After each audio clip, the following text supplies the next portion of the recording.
नमस्कार. RTE admission 2026 साठीची प्रक्रिया आता अगदी जवळ आली आहे. लहान मुलांना प्रायव्हेट स्कूलमध्ये मोफत शिक्षणाची संधी मिळावी यासाठी RTE ची प्रवेश प्रक्रिया दरवर्षी सुरू होते आणि यंदाही तीच तयारी सुरू झाली आहे. त्यामुळे पालकांनी सर्व कागदपत्रे वेळेवर गोळा करून ठेवणे खूप महत्त्वाचे ठरणार आहे. सर्वात पहिले आणि अत्यावश्यक कागदपत्र म्हणजे आपल्या मुलांचा आणि मुलीचे आधार कार्ड. याशिवाय तुमचा रहिवासी पुरावा म्हणजेच ॲड्रेस प्रूफ ते देखील आवश्यक आहे. पुढील महत्त्वाचा कागदपत्र म्हणजे जन्मतारखेचा पुरावा, जे ॲडमिशनसाठी अनिवार्य धरले आहे.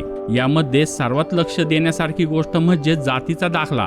जर वडिलांचा जातीचा दाखला उपलब्ध असेल तर वेगळा उत्पन्नाचा दाखला देण्याची गरज नाही. पण जर जातीचा दाखला उपलब्ध नसेल तर मात्र 1 लाखाच्या आत उत्पन्नाचा दाखला आणि तोही तहसीलदाराकडून जारी केलेला हे कंपल्सरी सादर करावे लागणार आहे. कागदपत्राची A to Z अगदी सविस्तर माहिती दुसऱ्या व्हिडिओमध्ये दिली आहे. तो व्हिडिओ तुम्ही यूट्यूबवर जाऊन फक्त सर्च करू शकता RTE ॲडमिशन डॉक्युमेंट्स. तुम्हाला तो व्हिडिओ लगेच मिळेल आणि तुमचे सर्व पॉइंट एकदम क्लिअर होतील. धन्यवाद.